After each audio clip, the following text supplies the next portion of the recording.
My name is Sanford, S-A-N-D-F-O-R-D.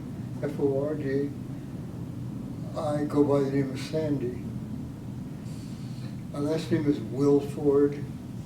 I was in World War II, and I started there when I was 16, and I lied to get in. I was 16, and my folks found out, and they went down and talked to the colonel in charge, and he withdrew my name. He said, come back when you're 18. The age requirement for the Air Force was 18, and passing the physical exam was mandatory for joining the Air Force. I had been entranced with airplanes, and I wanted to be a pilot.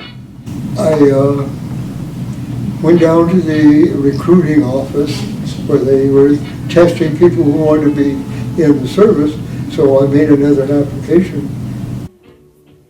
To get into the Air Force, applicants had to attend junior college for 2 years or pass a basic education test like Sandy did.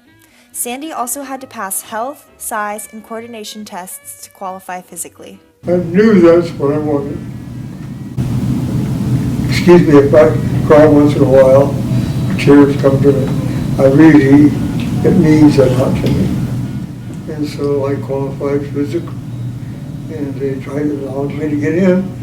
And then I was to wait until middle summer to go to Santa Ana. There's an Army base there, Army Air Base. That's preliminary education before you fly. And I passed everything there. They took code, and you had to learn how to do that stuff. And I passed it. Sandy passed his physical exams and began his journey with flying. The first morning I remember, we were going to fly. There were about 8 of us. We went up flying. It was an open cockpit. The airplane, there was all the air blowing and everything. And the one thing that they started off with, we took off, and we had an instructor in the front seat, the student was in the back. It was scary to have this airplane so weak looking. And we took off, and one of the main things he was doing is stalling the airplane, make it fall. Just get up like this, then cut the engine like whack. I grabbed the sides, and the instructor turned around and looked at me down there. I was sitting at the bottom of the plane. I was scared. Anyway, he laughed and he let me go through. Sure enough, I got down and there was a bunch of airplanes like I had flown. And it was covered with red stuff all over the side. You guys had thrown up. I felt good. I didn't throw up. After enough training, Sandy was ready to try flying on his own. He made it through primary, the Air Force's first test, and upon turning 18, officially joined the Air Force. And that was great. I loved it. It was up in the air, and I got so I could hold on tight that he wouldn't know that I wasn't trying to fly the plane or something.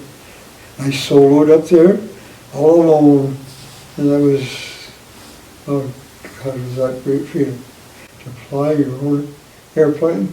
I really wanted to fly. But what did I want to fly? It was an airplane called the P-38. The P-38 was an airplane developed by Lockheed Aircraft in World War II. It had twin engines on either side of the cockpit and was the fastest airplane in the world at the time, with speeds up to 450 miles per hour. And at 18 years old, flying 450 miles an hour. Woo-wee! Wow, that's great. So the next thing I get into is to go fight the Japanese. The U.S. joined World War II after the Japanese bombed the American fleet in Pearl Harbor, Hawaii on December 7, 1941. In the South Pacific, where Sandy fought, the Japanese primarily fought against U.S. and Australian forces.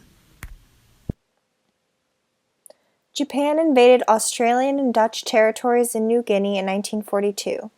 Sandy and the U.S. Air Force helped our Australian allies get their territory back. Despite European colonization, New Guinea maintained a primitive culture, and Sandy was warned to stay away from cannibals while on the island. And when we were taking off on missions into the area where these cannibals were, we were warned to stay away from them because they were cannibals in New Guinea. So that was my first area. And luckily, I was flying P-38s. Was assigned to fly those in combat. And they were so much more superlative as an airplane than what the Japanese had, the Zeros and things like that. But we had the P-38. We could just outrun them like crazy. The most well-known type of pilots that the Japanese used in World War II were kamikaze pilots. The kamikaze pilots were pilots who took suicidal actions by deliberately crashing their airplanes onto enemy ships. Notable aircraft used by the kamikaze were the Nakajima Ki-115 Tsurugi and the Yokosuka MXY-7 Oka. However, the U.S. Air Force's P-38 was incomparable to any of the Japanese aircraft. The P-38 easily shot down more Japanese aircraft than any other fighter. Additionally, American pilots often nicknamed the kamikaze aircraft as baka, which meant fool in Japanese. My first time I went down was in the Philippine Islands, and we've been flying from clear down the bottom of the map, showing down to New Guinea. We take off from there, and we were to attack the Japanese that were still on the ground. We were to do our duty of trying to get the Japanese, the ones who are on the ground. If we can get those, if not, we get hopefully the ones in the air. And if you can get two in one mission, they give you a special medal for it. I never got the medal, but I was able to survive. And nobody hit me. During his time in New Guinea and the Philippines, Sandy never hit nor got hit by any Japanese planes. General MacArthur ordered that we're going to start an invasion of the Philippines. He called it, I shall return. In the Philippines, his forces carried out several successful operations against Japan. In March of 1942, he was named the commander of Allied forces of the Southwest Pacific. On October 20th, 1944, MacArthur's forces invaded Leyte Island of the Philippines. 6 months later, the Philippines were freed from Japanese rule. But that's when it was, started getting some air-to-air combat. We didn't get much of that. We didn't run into them. They would die. Like when they came out, about sometimes 16 of them in a big packet. And so we were to try to shoot them down. They were to try to shoot us down. I never got shot down. I was able to fly faster than the Japanese. They couldn't get me. I didn't get them either, though. But at this time, when I started building up a number of issues, there was one pilot that had been there for well over a year, and his name was Bong, B-O-N-G. Richard Bong was the top U.S. fighting ace with 40 confirmed kills. Bong's decorations include the Medal of Honor, the Distinguished Service Cross, the Silver Star, and the Distinguished Flying Cross. He used to fly all the way from the bottom of New Guinea, which is just a little bit north of Australia. We could fly all the way up to New Guinea, do our fighting up there, and then we went up into Formosa. Formosa was a tough battle. We were dive bombing like that, and up. Navy usually did that. They were better at it than we were. They had better planes for dive bombing. We were too fast for that. I was a terrible bomber. I'd come down, I was just too fast. P-38 was a very quick airplane, but I got to throw some bombs down there. I blew up a lot of buildings that the Japanese had commanded. We flew back down to New Guinea and on into the Philippines, and then we were unloaded from there, first in a ship, and we had our missions. I had 119 combat missions, 119 times. I took off and flew up and dropped bombs on the Japanese until we reached we were stationed on the New Guinea area. There was one last mission. This one feels good for me because I had done a whole war here of flying without getting 2 Japanese in a row. And I just couldn't find enough Japanese. But it was my turn when it came to, we came back to the Philippine Islands after doing the area and just fly those last few hours of combat. We would do crazy things and dangerous things. I had done my time.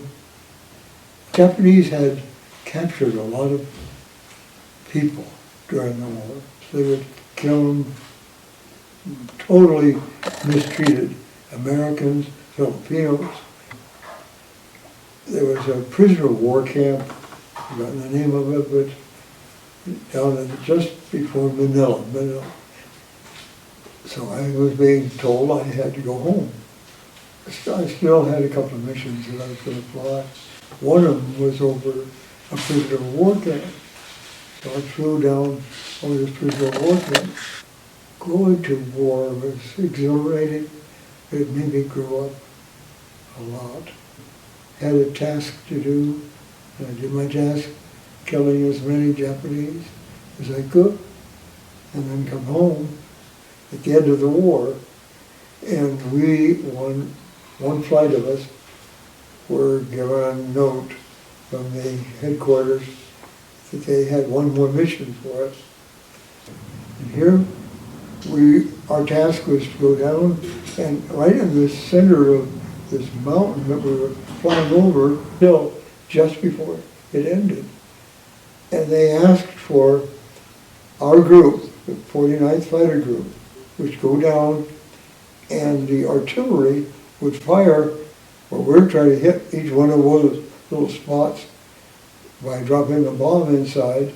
If we get it, it'll go inside and it'll blow up the ammo dump that's inside. And so we were told, go down there, the infantry and the artillery is down there, our guys. We were to shoot and hit one of the little holes. If you hit a hole with our napalm gasoline, it would throw this 60 gallons of sticky gasoline down this tube the Japanese had built to bring their ammunition up to fire. We'd blow them up. And the artillery had marked out where we were to hit. Yellow marker. They would drop there, they'd shoot a hole where we were to aim to hit the gasoline. Number 1 pilot is leading it, and he goes under the bridge where it was and dropped the bomb. But it went over. It went on beyond, it exploded, but didn't do anything. It shot over, and it went over, shot to the top layer of dirt, and it went blew, and it was gone. I was number 3.